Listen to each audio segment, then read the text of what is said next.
안녕하십니까. 이번 시간은 페이지 141페이지 제5장 철근 콘크리트 파트 구조 들어가 보도록 하겠습니다. 철근 콘크리트 구조입니다. 자, 이 철근이란 재료하고 콘크리트한 재료 두 가지를 합성해서 만든 구조가 됩니다. 그래서 철근 콘크리트는 레인포스트 콘크리트, 그래서 보통 R자, 콩의 C자, RC조라고도 칭합니다. 철근 콘크리트 구조를 RC조 이렇게 칭합니다. 그러면 이 철근과 두 개를 합성해서 만드는 개념이다. 그러면 철근은 어떤 특성이 있는가? 대표적인 특성에 대해서 살펴보면, 자, 장점이, 자, 인장력, 잡아당기는 힘에는 매우 좋다는 겁니다. 강합니다. 인장력은 매우 우수하고요. 그 다음에 철근은 가공을 할 수 있죠. 그래서 연성적인 측면이 부드러운 성질, 굽혀지는 성질이 있습니다. 좋습니다. 그런데 자, 이 철근의 단점적인 측면이 있습니다. 단점은 첫 번째로 철근은 이 내하 불에 견디는 성질, 이 내하성, 하재에 견딜 수 있는 성질이 떨어져요. 그리고 자, 녹슬기 쉽습니다. 대기 상태에 놔두면 녹슬기 쉽다는 거 하고, 그 다음에 자, 이 철근은 바로 이런, 자, 그리고 자굴이 발생이 됩니다. 자굴이 발생이 된다는 거.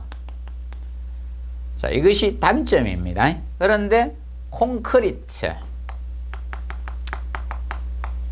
콘크리트는 시멘트 몰에 자갈을 일정 배합비로 섞어서 제가 한 거죠. 물로 비빔한 것이 바로 콘크리트인데, 콘크리트의 장점적인 측면을 봤을 때 장점은 첫 번째로 이거는 압축력, 누르는 힘에 무척 강합니다.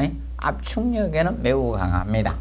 그래서 일반적으로 지금 이제 세계 최고 기록이 나 있는 콘크리트 강도는 1제곱미터, 자, 1m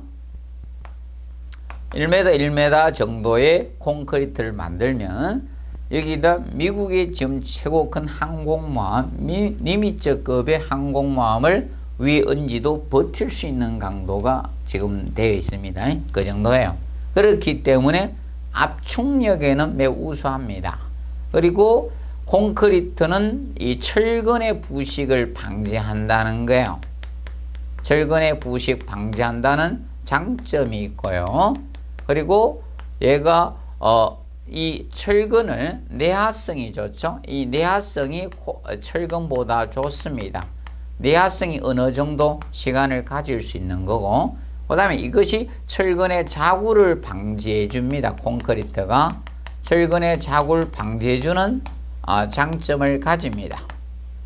그 반면에 콘크리트의 단점적인 측면은 어떤 단점이 있는가 하면, 단점은 이런 단점이 있습니다. 얘는 인장력, 잡아당기는 힘은 약해요. 인장력이 약하고, 콘크리트는 연성적인 측면이 떨어져요. 연성이, 가공성이 없어요. 자, 이렇게 굽히면 뚝 부러집니다. 치성적인 성격을 띱니다. 자, 그렇다 보니까 서로의 단점을 서로의 장점으로 상호 보완해 준 구조가 바로 철근 콘크리트 구조가 됩니다. 그래서 철근은 인장력을 부담하고 콘크리트가 압축력을 부담하도록 설계한 구조가 철근 콘크리트 구조가 됩니다.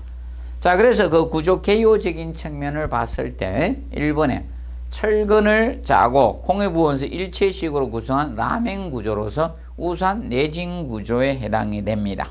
그래서 용어 정리에 라멘 구조하고 벽식 구조의 대표적으로 해놨습니다. 앞에서 다뤘던 건데, 철근 콘크리트 기둥보, 바닥판에 강절정으로 구성된 구조가 라멘 구조죠. 그래서 얘는 보가 있는 게 라멘 구조입니다.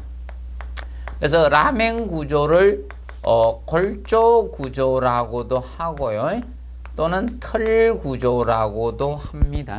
털 구조. 그리고 기둥보구조 이렇게도 칭합니다. 그래서 라멘 구조의 개념을 이렇게 칭한다.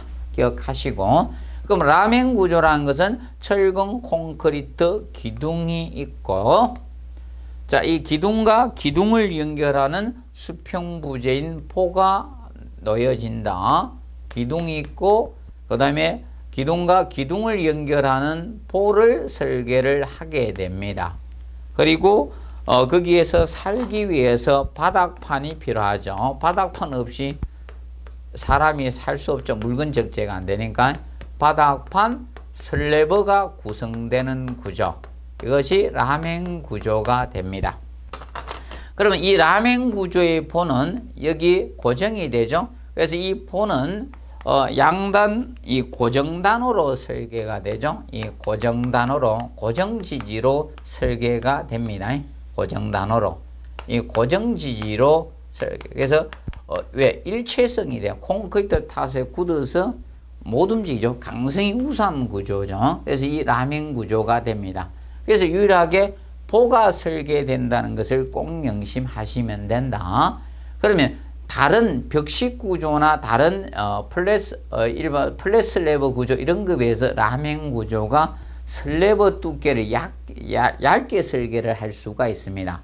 그래서 이 슬래브 두께는 이 바닥판 두께, 슬래브 두께를 비교했을 때는 자, 이 벽식 구조 슬래브 벽식하고 라멘 구조를 따졌을 때는 이렇게 됩니다. 이 벽식 구조 슬래브 두께가 두껍습니다. 얘를 두껍게 하고 라멘 구조가 얇게 설계를 할 수가 있습니다. 기억하시고, 그래서 이 슬래브 두께는 벽식 구조 바닥판 두께가 두껍습니다. 그럼 라멘 구조가 좋은 점은 이거예요. 보통 층고가 높기 때문에 이 공간이 조금 높아요. 그래서 활용성적인 점이 공간이 좀 넓으니까 생활하기에는 조금 좋습니다. 근데 단점은 돈이 많이 든다는 거예요. 층고가 높아지면 돈이 많이 들어갑니다. 층 높이가 높아지니까. 왜냐하면 층고를 낮춰버리면, 층 높이를 낮춰버리면 많은 세대가 들어가니까 분양가가 낮아질 수 있는데, 층고를 높여버리면 분양하는 세대가 줄어들기 때문에 그만큼 돈을 많이 내야 되는 겁니다. 그래서 이 라멘 구조는 대신 층간소음이 적습니다. 보통 이 벽식 구조가 층간소음이 심합니다. 공간을 이렇게 나중에 이 벽은 예를 들어서 조적벽을 쌀 수도 있는 거고, 그 다음에 공장 제품의 벽을 갖다 조립할 수도 있는 겁니다. 그래서 벽을 갖다 교체하기가 쉽습니다. 그런 반면에 이 벽식 구조는 자, 이 벽으로 이루어진 거죠. 자, 이 벽식 구조는 철근 콘크리트 딱 두 가지밖에 없는 겁니다. 벽체하고 바닥판으로만 설계된 거예요. 이렇게 해서 철근 콘크리트 이 벽체하고 이 슬래브 바닥판 딱 두 개로 설계가 된 겁니다. 슬래브하고 이 벽하고 두 개로 설계된 게 이 벽식 구조입니다. 그래서 이 벽식 구조는 이 벽이 무슨 벽으로 설계되는가 하면 전단벽입니다. 전단벽, 내진벽으로 설계가 됩니다.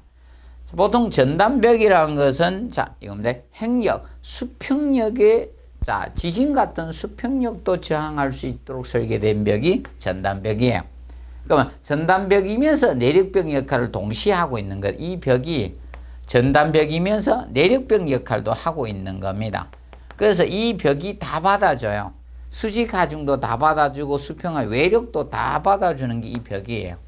그래서 이 라멘 구조보다는 이 벽식 구조가 내진 설계상은 더 유리합니다. 잘 버팁니다. 그래서 우리나라의 벽식 구조가 도입된 것도 우리나라의 내진 설계가 도입되면서 벽식 구조가 도입이 됐습니다. 그래서 보통 80년도 후반기에 노태우 대통령이 들어오게 되는데 그때 상황이 그렇게 됐습니다. 200만 호 건설 약속도 했지. 그리고 그때 86년도 전인가 그때 지진도 생겼습니다.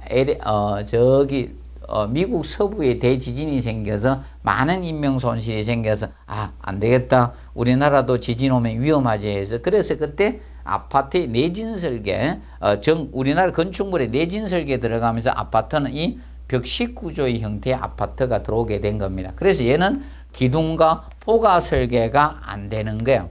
기둥하고 포를 설계를 안 하고 벽하고 슬랩으로 설계한 것이 벽식 구조입니다. 그래서 왜 층간소음이 심할 수밖에 없는가 하면 쉽게 계급부를 지한 나머지가 콘크리트 벽으로 둘러싸여져 있어요. 사방이. 그래서 꼭 어떤 개념인가 하면 깡통 안에든 드럼통 안에든 사람 유형이 되는 겁니다. 그래서 쿵 하면 울리는 거예요. 전음도가 크기 때문에. 그래서 층간소음이 심하고요. 그 다음에 이 벽을 철거 해체해서 자유롭게 수선할 수가 없습니다. 이 벽은 전단벽 내진벽으로 설계되기 때문에 철거 해체를 허용하지 않습니다. 쉽게 이겁니다. 여러분들 등뼈를 몇 번 등뼈를 뺀 거하고 똑같은 역할입니다. 이걸 철거를 해버리면. 그래서 마음대로 철거해서는 안 됩니다. 그래서 이 벽식 구조, 그래서 공간의 가변성이 떨어지는 게 벽식 구조입니다. 그러면 얘는 보가 없기 때문에 층 높이를 낮출 수가 있어요. 그래서 건설 회사 쪽에서도 이걸로 가는 이유가 얘보다는 얘로 설계하는 것이 점에서 유리하기 때문에 이걸로 가는 겁니다. 라멘 구조로 하게 되면 보의 추미의 높이를 높게 해야 되고, 보가 있으면 이 반자를 틀 때, 천장을 가면 반자를 틀 때 밑에 낮춰야 되겁니다. 그러면 이 공간이 이만큼 더 필요한 겁니다. 이 정도가 기본적으로. 이만큼 공간이면 10층이면 엄청난 개념이 됩니다. 20층 건물이 더 많아지죠. 그럼 몇 층이 더 들어가기 때문에 분양가에 영향을 미칠 수밖에 없습니다. 그래서 거의 아파트 설계를 하면 벽식 구조로 가는 이유가 이겁니다. 자, 이거는 보통 층 높이를 2.8m, 최악의 경우는 2.6m까지 보통 설계하는 경우가 있습니다. 층 높이를. 그래가지고 반전 높이를 내거든요. 그렇기 때문에 이건 굉장히 저렴해요. 그러면 이거는 보통 층고가 좀 높아야 돼요. 그렇다 보니까 현재 벽식 구조 형태로 많이 가고 있는 겁니다. 기억을 해 두시고, 그 다음에 2번에 보시면 인장측은 철근이, 압축측은 콘크리트가 부담하도록 설계. 요거는 뭐 시험 한번 출제를 했습니다.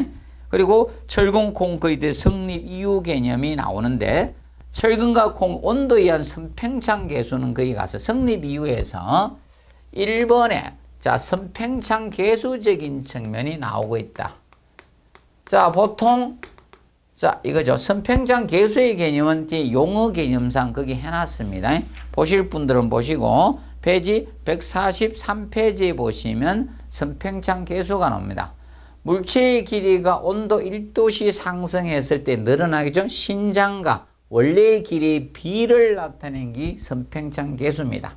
온도가 1도씨 상승할 때 얼마나 늘어났느냐, 원래의 길이에 비해서 얼마나 늘어났느냐, 그것이 선팽창 계수인데, 그러면 열팽창 계수라고 할 수도 있겠죠. 열팽창 계수.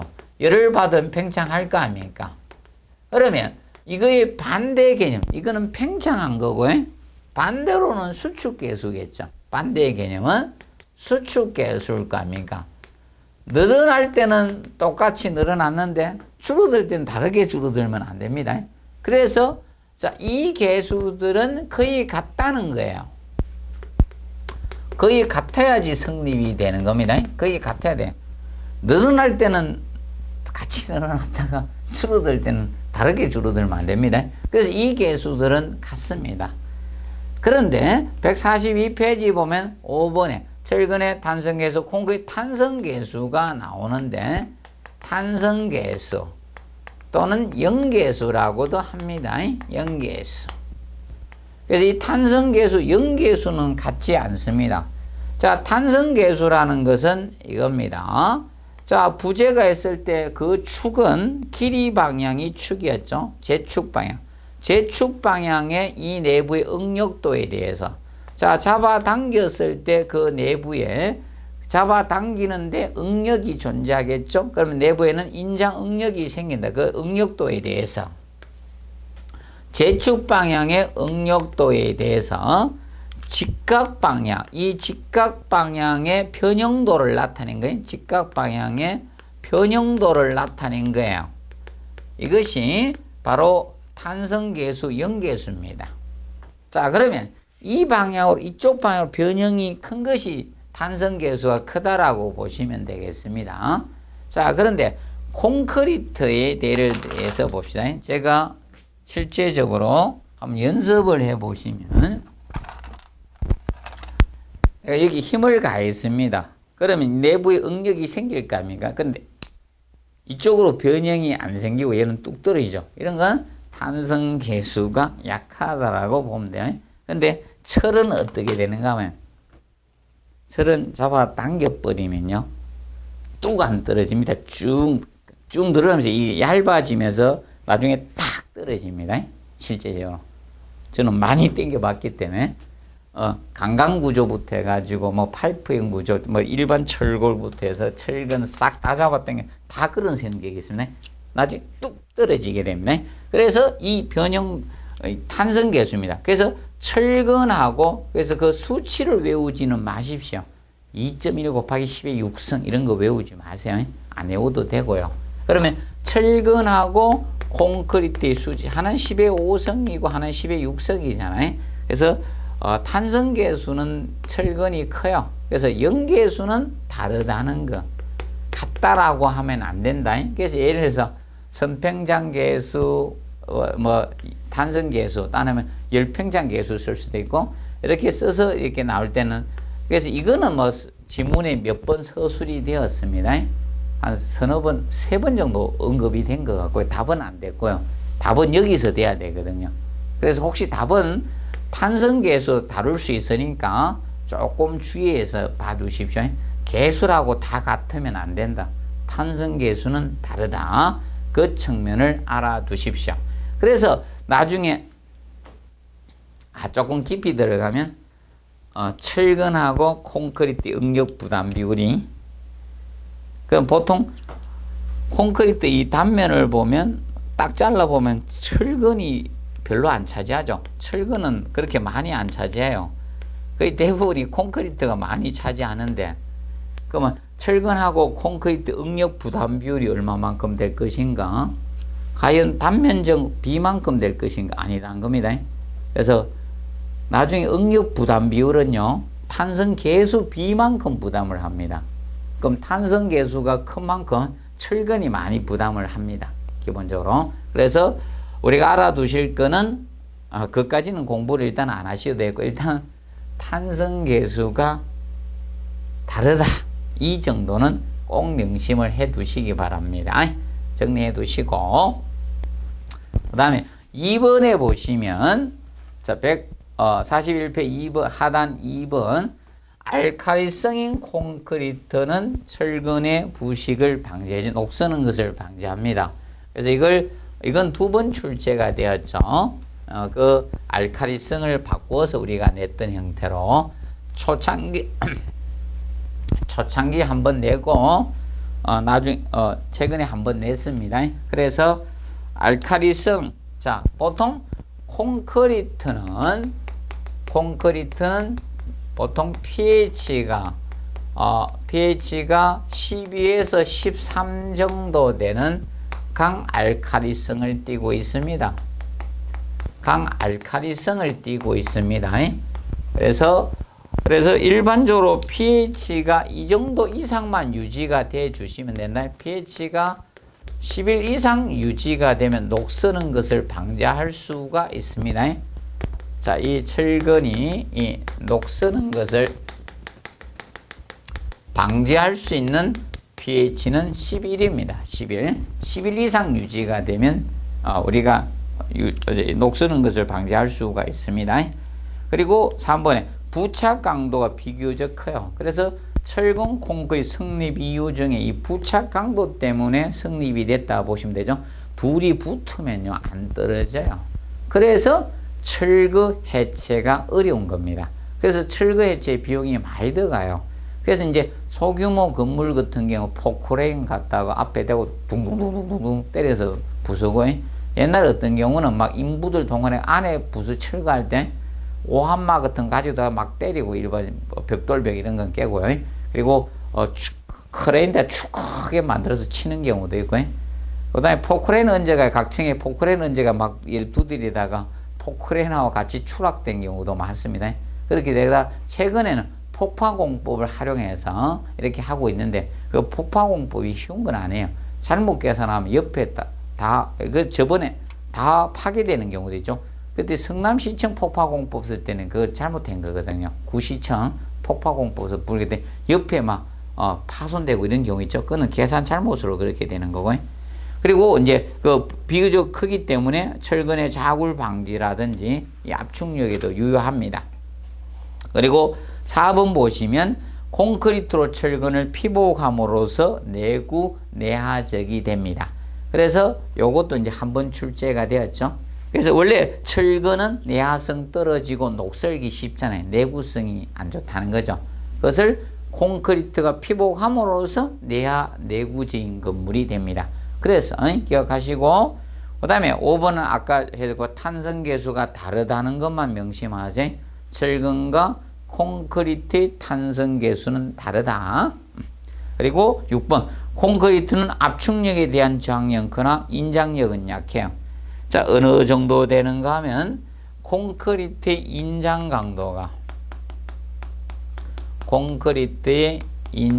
강도는 보통 압축 강도의 대략 10분의 1에서 15분의 1 정도 사이로 들어옵니다. 요 정도의 우리가 인장 강도를 가집니다. 콘크리트 인장 강도. 그래서 콘크리트는 그래서 압축력만 부담하도록 설계를 하는 겁니다. 그래서 콘크리트 인장 강도 이거는 설계시 무시해 버립니다. 그래서 설계시 무시하고 설계합니다. 일정 받는 왜 플러스 알파 요인이 되기 때문에 안전율로 그냥 두시면 되는 겁니다. 그리고 이제 7번에 철근 압축력과 인장력에 대해 거의 같은 강도를 가집니다. 사실 실제적으로 거의 같은 강도를 가집니다. 그런데 철근은 가늘고 길게 뽑기 때문에 자굴이 생길 수 있다는 거고요. 그 다음에 8번에 철근은 열 전도율이 높아서 하재 시 강도 저하 등의 문제가 발생되나 열 전도율이 작은 콘크리트가 피복해 줌으로써 이런 문제가 해결이 되고 있죠. 그리고 참고사항에 허용 응력 설계법과 극한 강도 설계법이 있는데 요거는 내용을 다 삭제를 했습니다. 내용이 있었는데 허용 응력 설계법하고 극한 강도 설계법은 이것이 10회 때 기출된 문제입니다. 10회 때 기출되었는데 이때 문제 오류가 있었던 건 아니고요. 이것은 그래서 이때 모두 정답으로 인정을 했어요. 모두 정답으로. 그래서 시험 범위 외로 봤다는 겁니다. 이 신청을 보통 학생들이 하니까 받아줬습니다. 왜 그런가 하면 극한 강도 설계는 허용 응력 설계법이 공동주택 관리의 건축 일반 구조에는 사실 해당이 안 됩니다. 이거는 세부적으로 들어가서 하는 거고요. 설계법은. 그래서 일반적으로 안 봐준 겁니다. 특히 극한 강도 설계법 이런 것들은 대학원 과정에 가서 이렇게 배우는 내용으로서 이 공동주택 관리사들에게 적합한 것은 아니라고 봅니다. 그래서 일반 건축 구조를 범위를 벗어났다고 해서 이렇게 인정을 해 준 것 같습니다. 그래서 세부적인 내용을 공부할 필요가 없는 겁니다. 왜? 통일하게 이의 신청하면 돼. 10회 때 모두 정답으로 인정을 해 줬거든요. 이 설계법을. 문제 오류 있었던 건 아니거든요. 자, 그 다음에 그다음에 용어 정리 거기 해놨습니다. 선팽장계수, 탄성계수, 탄성계수비, 그리고 부착력, 그리고 내구성적인 측면이죠. 그래서 내구성은 원래 그대로 품질 그대로 변형 변질 없이 오랫동안 견딜 수 있는 성질이 내구성입니다. 그리고 콘크리트의 중성화. 자, 이 콘크리트의 중성화를 탄산화라고도 합니다. 탄산화. 같은 문장에 콘크리트의 중성화 또는 탄산화 이렇게 칭합니다. 중성화, 탄산화 이렇게 칭합니다. 그러면 콘크리트 중성화, 탄산화는 보통 콘크리트는 강알칼리성을 띱니다. 그다음에 콘크리트의 시멘트의 석회 성분하고 물하고의 수화 작용에 의해서 바로 콘크리트가 적을 띠고 있습니다. 수산화칼슘을 띠고 있습니다. 또는 이제 콘크리트가 철근을 피복을 이렇게 하고 있는데 이 콘크리트가 수산화칼슘 성분이거든요. 이 수산화칼슘 성분이 형성돼 수화 반응에서 수산화칼슘인데 이것이 pH가 12에서 13 정도 되는 강알칼리성을 띠고 있습니다. 근데 얘가 계속 이걸 유지할 수는 없다. 사람도 나이 들어가면 연수가 지나면서 자, 이 약간씩 변형이 있죠. 성격도 약간 변하고 체질도 변할 수가 있습니다. 그래서 이때 이 수산화칼슘이 공기 중에 탄산가스하고 반응을 하는 거예요. 그래서 백화현상하고 헷갈리면 안 되고요. 같은 거 아니에요. 자, 백화현상은 여기 콘크리트 내에 물하고 수화자가 안 익힌 그 석회가 밖으로 나오는 거고요. 얘는 석회가 이미 자 뭐하고 이 물하고 수화작용이 수산화칼슘 성분으로 바뀐 거예요. 그래서 이 CO2하고 얘하고 반응을 하면서 탄산칼슘으로 바뀐 거예요. 그러면 백화현상은 석회가 물에 녹아서 밖으로 나와가지고 탄산가스하고 반응해서 흰 가루가 생기는 현상이고요. 얘는 이게 탄산칼슘으로 바뀐 이건 흰 가루가 발생하는 건 아니고 그대로입니다. 근데 이 탄산칼슘으로 바뀌어 수산화칼슘에서 탄산칼슘으로 바뀌는데 근데 이 탄산칼슘의 pH가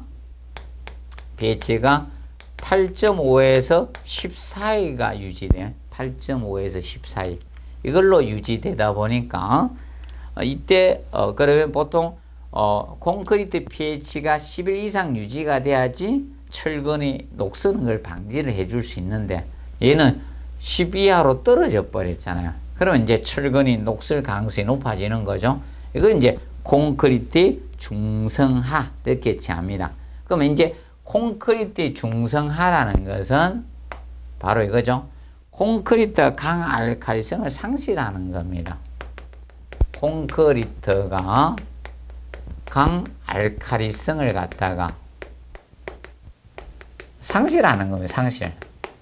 상실하면서 약알칼리화 된 겁니다. 이렇게 약알칼리성화 된 거야. 약알칼리성 된 거. 이것이 콘크리트의 중성화입니다. 그러면 콘크리트 이제 중성화의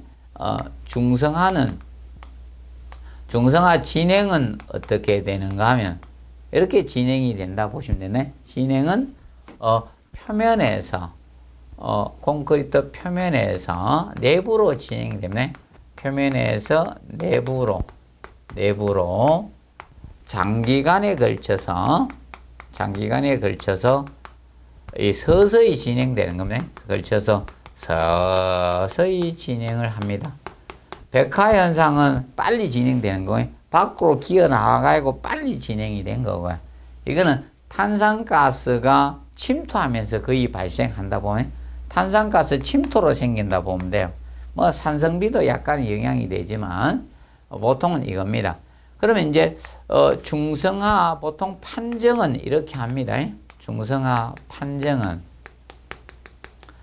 그러면 건축물을 때려 부숴가지고 단면에 우리가 페노프텐 용액을 살포할 수는 없거든요. 그래서 코아 채취를 해요. 때려 부숴놓고 미안합니다 할 수도 없죠. 아직 강알칼리성이네요. 철근 노관성이네요. 그래서 이 중성화가 나오게 된 계기는 이겁니다.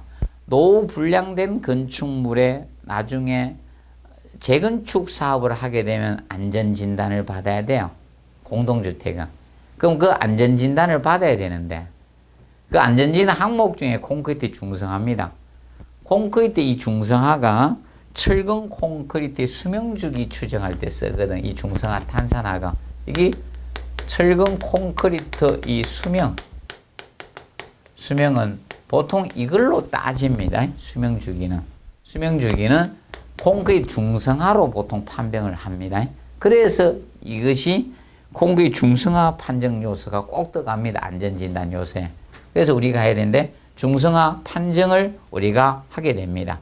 중성화 판정은 어떻게 하는가 하면 콘크리트 단면에다 이 페노프탈 용액을 갖다 살포해서 페노프탈레인, 제가 발음이 잘 되면 안 나옵니다. 제가 발음이 잘 안 될 때 보통 나옵니다. 지금은 잘하고 있습니다. 그럼 이거는 없다는 거예요. 페노프탈레인은. 제가 6회 7회 때는 발음이 잘 안 돼가 6회 때는 애먹었는데 제가 영어 발음이 좀 잘 안 되는 체질이라서 그래서 이 페노프탈린 뭐 이거 하다가 수도 뺐다가 하고 막 이렇게 했는데 그때 농담삼아 막 어렵게 나오면 나올 것 같은데 그래서 나왔는데 6회 때. 그래서 이 페노프탈린 용액을 갖다가 살포를 해가지고 반응 여부를 봐요. 그래서 자 이렇게 해서 붉은색 적색 톤, 붉은색 톤, 뭐 홍색이다 이렇게 표현할 수도 있고 붉은색 톤으로 이 적색 톤으로 변하면 이거는 강알칼리성이라는 거예요. 아주 싱싱하다 이거예요. 콘크리트가. 근데 무색으로 반응하면 이거는 중성화된 거예요. 반응이 어떻게 반응하느냐? 적색으로 반응해, 무색으로. 그러면 페노프텐 용액은 강알칼리성에서만 반응을 합니다. 그렇기 때문에 이 무색으로 반응한 콘크리트가 중성화됐다는 겁니다. 중성화가 이루어졌다는 겁니다. 기억을 해두시고, 그러면 콘크리트가 이제 중성화 판정에서 중성화가 이루어지면, 중성화 판정을 했어요. 중성화가 이루어지게 되면 우리가 콘크리트의 강도 저하는 거의 없습니다. 수산화 칼슘 성분에서 이 탄산칼슘으로 바뀌었다 해서 콘크리트의 강도 저하는 거의 없습니다. 거의 없습니다. 근데 문제가 되는 것은 철근에 부식이 된다는 게 문제예요. 중성화가 이루어지면요, 철근에 부식이 초래된다는 거예요. 녹슨다는 거예요. 부식이 초래될 수 있다는 거예요. 이게 이제 문제화됩니다. 철근이 부식이 되면 부피 팽창을 가져와요. 부피 팽창을 가져오니까 콘크리트 균열이 크게 딱 생겨요. 그러면 그 균열 사이로 탄산가스나 물이 침투돼서 철근 부식을 촉진시키는 거예요. 그러면 나중에 벌건 물도 나오지만 어때는 이게 이 콘크리트가 탁 떨어져 나가요. 탈락됩니다. 그래서 철근이 녹슨채를 이렇게 보기 싫게 이렇게 있는 겁니다. 근데 이 철근 콘크리트 건물이 얼마나 수명이 끈질긴죠. 철근이 벌겋게 녹슨 철근이 다 보이도요. 이 서울 시내에 아직 있는 건물들이 있어요. 엄청 끈질기다는 겁니다. 그럼 붕괴되는 건물들은 도대체 어떻게 부실공사에서 붕괴되는 거예요? 심각한 사람인데 보통 제대로 지면요 수명 넘어도요 버팁니다. 그렇게 보시면 되고, 그래서 철근 콘크리트 건물이 사람 생명보다 더 끈질깁니다. 잘 붕괴 안 됩니다. 그래서 철거에 제가 어려운 겁니다. 기억을 해두시고, 그래서 이 중성화적인 측면은 그래서 두 번 언급이 돼서 시험에 나왔어요. 그래서 이제 거기 143페이지 보시면 중성화 속도가 빨라지는 경우를 써놨습니다. 탄산가스 농도가 클 때, 물 시멘트비가 클 때. 탄산가스 침투로 생기니까 농도 높을 때 잘 생기고요. 그리고 거기 보시면 물 시멘트가 크게 되면 제가 잉여수분 정발로 건조 수축에서 균열이 생기죠. 그래서 이 균열이 많게 되면 탄산가스 침투가 빠를 수밖에 없죠. 습도가 낮을수록 온도는 높을수록입니다. 습도 온도는 반대로 가게 됩니다. 그래서 습도하고 온도가 같은 방향으로 가서는 안 됩니다. 습도 온도는 항상 반대 방향으로 가야지 맞는 거예요. 그래서 쉽게 틀린 것을 찾으라 할 때는, 옳지 않는 것을 찾으라 할 때는 습도하고 온도가 반대 방향으로 가면요 볼 필요도 없는 거예요. 같은 방향으로 가면 둘 중에 한 놈이 틀린 것이고, 그리고 경량골재 사용했을 때 혼합 시멘트 사용하면 빨라집니다. 그러면 경량골재 사용하게 되면 됩니까? 이 탄산가스 공극이 많으니까, 밀실하지 않으니까 탄산가스 침투가 빠르잖아요. 그럴 때 빨리 발생합니다. 그리고 산성비도 영향을 줍니다. 그리고 단기 재량일 때. 그러면 재령은 제자가 부재제자 라이령이라 했죠. 그래서 단기, 기간이 얼마 안 된 재령일 때 이 콘크리트 중성화가 좀 빠르게 생깁니다. 그리고 144페이지에 중성화 지연 대책에 대해서 다루고 있습니다. 자, 중성화 지연 대책은 간단합니다. 이걸 막 외우려고 하지는 마시고 탄산가스의 침투로 발생이 된다는 거예요. 탄산가스 침투로 발생이 되기 때문에 탄산가스 침투가 되지 않도록 우리가 해주면 되는 거예요. 탄산가스 침투가 되지 않도록 해주면 되죠. 그래서 1번에 마감재 사용하라. 타일이나 돌 붙인 같은 거 하여튼 공장 제품이도 마감재를 사용해 줄 수 이것도 됩니다. 도장도 자주 해주는 것도 중성화 방지제. 우리도 그래서 피부 늙는 것을 막기 위해서 자외선 차단제 같은 이런 거 발라줘야 되죠. 그거와 같이 마감재 사용해 주고 피복 두께를 증가하면 최대한 늦어집니다. 그래서 늦어지기 때문에 철근에 녹서는 시간이 오래 걸려요. 그래서 보통 철근이 녹서는 시간은 보통 이렇게 약식으로 이렇게 보통 하거든요. 철근이 녹서는 데 걸린 시간이 7.2 곱하기 X의 자성으로 하는데 X가 피복 두께입니다. 피복 두께. 철근이 녹슬 때 걸리는 시간이 이렇게 보통 합니다. 그래서 피복 두께가 2cm가 되면 2cm는 2는 4잖아요. 그러면 대략 28.8년 전후 정도가 나오는 거고, 근데 피복 두께가 3cm 나오면 33은 9잖아요. 9가 되니까 64.8년 정도가 나오거든요. 근데 불과 1cm만 증가해도 이만큼 많이 그러면 대략 한 6년 정도 됩니까? 이렇게 늘어나니까 1cm 증가하니까 녹수는 이만큼 오래 걸리는 겁니다. 그래서 피복 두께 증가하면 최대한 중성화는 지연돼. 왜냐하면 외부에서 탄산가스 침투로 발생하기 때문에 이렇게 해서 된다라고 보시면 되고, 그 다음에 부재 단면이 커야 돼요. 부재 단면이 크면 내부에 시멘트의 석회 성분이 많죠. 그러면 장기간에 걸쳐서 대기 중에 석회하고 이 시멘트의 석회 성분하고 바로 수화작용해서 수산화 칼슘 성분이 발생돼서 강알칼리성을 유지할 수 있는 겁니다. 그래서 이 단면이 적은 데가 중성화 빠릅니다. 그래서 옛날 복도형 아파트에서 이 복도에 난간벽을 세워놨는데 그 난간벽에 녹물이 붉은 물이 나오는 경우를 보셨습니다. 바로 이게 부재 단면이 작으니까 중성화 빨리 진행되니까 안에 철근이 녹슬은 거예요. 오래된 아파트는 그겁니다. 그리고 탄산가스 영향을 이건 뭐 방법이 없죠. 뭐 생긴 탄산가스를 어떻게 영향을 적도록 하겠습니다. 이론상 가능하지만 실제는 좀 어렵죠. 그래서 탄산가스 고려했으면 지구 온난화 탄산가스 주범이라 해서 뭐 어떻게 하자 말만 나왔지 줄이는 방법밖에 없죠. 그리고 다짐 및 양생을 충분히 해요. 다짐 및 양생을 충분히 해주면 밀실한 콘크리트가 되잖아요. 그러면 탄산가스 침투가 어렵다는 겁니다. 그리고 재료 분리를 방지해서 재료 분리가 생기면 자갈은 자갈대로 가 있고 그러면 탄산가스 침투가 빠르거든요. 그리고 습도는 높게 하고 온도는 낮게 유지해야 됩니다. 자, 습도가 높아야지 계속 수화작용해서 이 강알칼리성을 유지할 수 있는 겁니다. 그렇다 보니까 습도는 높게, 온도는 낮게 유지해 줘야 돼요. 그래서 항상 온도, 습도는 반대로 가야 됩니다. 그리고 이제 이 경량골재. 이 경량골재 사용을 억제해야 되겠죠. 이걸 줄여줘야 돼. 경량골재는 사용하더라도 최대한 줄여주든지 사용을 안 하든지 해주는 것이 좋습니다. 경량골재를 사용하면 중성화는 촉진될 수밖에 없습니다. 그 측면 기억하시고, 그 다음에 이제 물 시멘트비, 물의 사용량은 최대한 줄여줘야 돼. 물 시멘트비, 물의 단위 수량 이런 것은 최대한 줄여서 쓰는 것이 기본입니다. 최대한 줄여주도록 해주는 게 좋습니다. 줄여주시고요.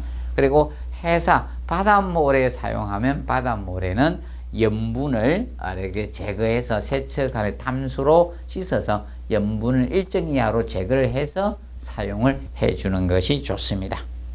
그리고 염에는 보통 이겁니다. 해사 사용을 해가지고 염분이 이런 골재에 침투돼서 염해가 발생하는 경우도 있고, 바닷가에 해안가의 건축물들은 공기에 염분이 포함되어 있어요. 그 염분이 침투돼서 이 염해를 발생할 수도 있습니다. 그러면 그걸로 인해서 콘크리트의 강알칼리성이 소실되면서 철근의 부식으로 해서 구조물에 이제 건물이 기둥이나 보하는 구조물에 균열을 야기시키는 게 이것이 염해거든요. 그래서 이 염해를 방지하기 위해서는 이 염분을 꼭 제거를 우리가 해 주셔야 돼요.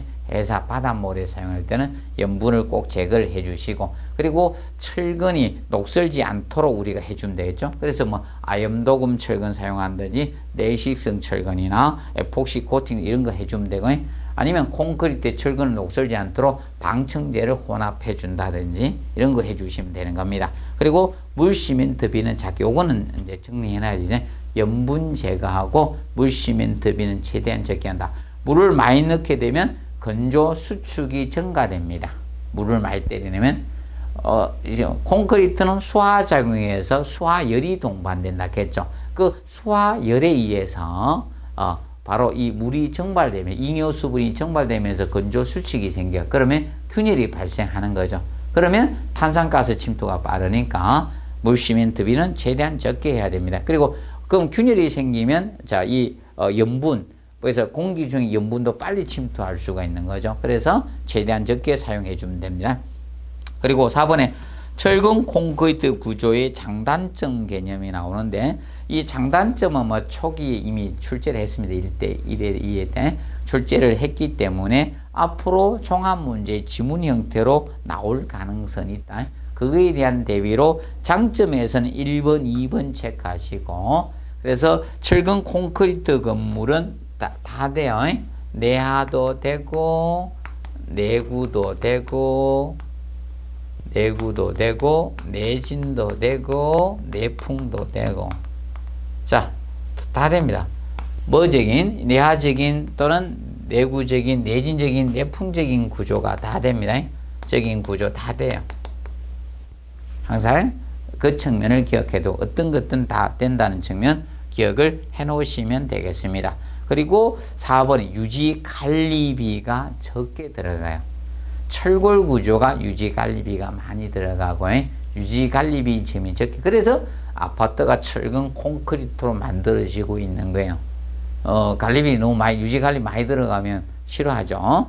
그리고 장점적인 측면에서 하나만 더 기억하실 거, 7번 해서 바로 저거 됩니다. 얘는 차음성이 커요. 음을 차음성이 큽니다. 그래서 이제 지하에 철근 콘크리트 쳐진 데서 문만 잘 돼 있어, 방음 구조돼 있으면 아무리 소리를 질러도 밖에 안 들립니다. 그래서 그 소리 보통 드라마나 영화 같은 데 보면 지하에 말해서 소리 깨깨 지르고 막 발로 차고 그러다가 지쳐서 보통 쓰러져 있는 거 많이 보시죠? 그러지 말고 뭐 단단한 물체로 두들겨야 되죠. 두들기면 전음도 크니까. 그래서 단점적인 측면에서는 우리가 그 1번 알아도 자체 중량이 무겁습니다. 그래서 철근 콘크리트는 2.4톤에 해당돼 1세제곱미터가. 그래서 자중이 굉장히 무겁습니다. 그리고 6번에 형태 파괴 철거가 곤란해요. 그래서 이 부착력이 크다 보니까 그래서 철거 해체가 어렵고, 8번에 단점입니다. 단점 8번에 이거하고 헷갈리면 안 돼요. 그래서 단점 8번에 전음도가 크든, 철근 콘크리트는 전음도가 큽니다. 전음도가 굉장히 큽니다. 그래서 이 전음도가 크기 때문에 층간 소음 발생 문제가 발생이 되고 있는 겁니다. 헷갈리면 안 된다. 차음성이 높은 것은 장점이에요. 그런데 전음도가 큰 것은 단점적인 측면이 된다는 것을 기억하시고, 5번에 철근 콘크리트의 구조 계획 분야 있죠. 뭐 이거는 별도로 안 하셔도 될 것 같습니다. 이런 분야는 언급도 안 하더라고요, 보니까. 그래서 이 분야는 거기에서 보에 배치해서 큰 보하고 작은 보의 개념 정도만 정리를 해 놓으십시오. 자, 큰 보는 기둥과 기둥을 연결하는 보를 큰 보라 해요. 양쪽이 다 기둥이어야 된다는 거예요. 그런데 작은 보는 큰 보나 뭐 기둥과 큰 볼을 볼을 이용한다. 그러면 작은 볼을 댑니다. 그래서 도면에는 원래 B를 쓰게 되어 있습니다. 큰 보 가다는 G를 쓰고 거대 약자 G를 쓰고 그리고 빔의 약자 작은 보는 B를 형태를 쓰고 있다는 거 상식적으로 간단히 알아두시고요. 그래서 이번 시간은 제1절 개요 부분에 대해서 개론 부분을 다뤘습니다. 개론이 보통 한 문제 정도는 언급이 돼서 거의 나오고 있거든요. 거의 자주 나옵니다. 그래서 보시고요. 그 다음에 제2절 콘크리트 분화는 다음 시간에 학습하도록 하겠습니다. 이번 시간은 여기에서 마치도록 하겠습니다. 수고하셨습니다.